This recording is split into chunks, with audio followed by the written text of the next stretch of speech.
Pois é, né, Zé? Tamanha a força dele no ministério ali.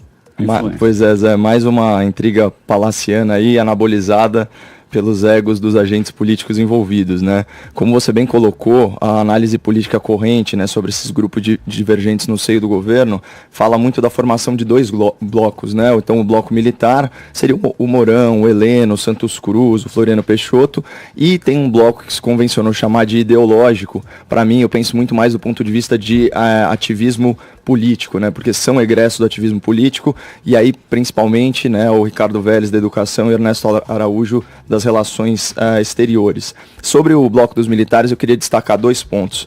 Primeiro, o pragmatismo. Os militares, eles se notabilizam pelo seu pragmatismo, né? Então, tudo em nome da governabilidade. Então, existe uma indisposição desse grupo para o enfrentamento ideológico na arena pública, certo? Então, essas questões de ordem política, de ordem moral, elas são colocadas em segundo plano no processo decisório. Um exemplo clássico disso é a mudança de embaixada do Brasil em Israel, de Tel Aviv para Jerusalém. Do ponto de vista histórico, do ponto de vista moral, faz todo sentido, mas numa perspectiva utilitarista, pode trazer consequências econômicas negativas e colocar ainda o Brasil na mira dos terroristas islâmicos. Outro ponto sobre os militares é a postura institucional. A gente já falou aqui que o Datafolha de 2018 mostrou que de cada 10 pessoas, 8 confiam nas Forças Armadas e menos de 5% do povo brasileiro confia no Congresso e nos políticos. Portanto, a associação do Bolsonaro às Forças Armadas perante o eleitorado foi essencial para a eleição do presidente.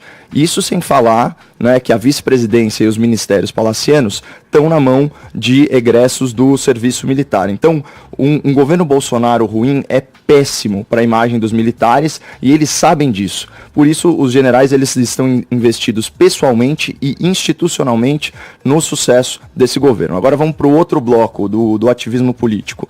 No DNA do ativismo, e aqui é independentemente de ideologia, tá? Pode ser de esquerda, pode ser de direita, tanto faz. Existe sim coragem política para enfrentamento do status quo. É isso que caracteriza o ativismo. Então é natural que os alunos do professor Olavo cheguem com sede ao pote, aí, para usar uma expressão popular, e busquem fazer mudanças profundas nas estruturas do poder. É nisso que eles acreditam e, afinal de contas, é isso que eles estudaram, né?